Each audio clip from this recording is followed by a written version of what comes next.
ક્ષત્રિય ઠાકોર સમાજ એકતા સંકલ્પ અને સન્માનની લડત। ફરી એકવાર સાણંદના ખોરજ ગામમાં અન્યાય સામે સમાજનો ગરજતો અવાજ।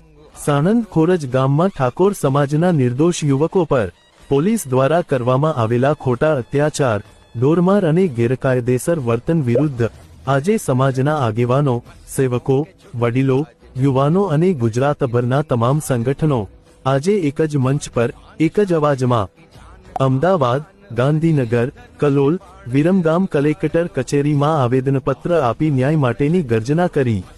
આજની ચીસ માત્ર દુઃખની નહોતી, એ તો અત્યાચાર સામે ઉઠેલી પ્રજાની ચેતવણી હતી। આજે અમે ભેગા નથી, અમે એક શક્તિ છીએ। આજે જે અન્યાય થયો છે, જે અતિક્રમણના ઘા આપણા યુવાનોને લાગ્યા છે, તે ઘા માત્ર શરીર પર નથી લાગ્યા, સમાજના હૃદય પર વાગ્યા છે। પણ આજે સમાજ ઊભો છે, મજબૂત, સંકલ્પિત અને અડગ। આજે જે થયું છે તે ભવિષ્યમાં ફરી નહીં થાય।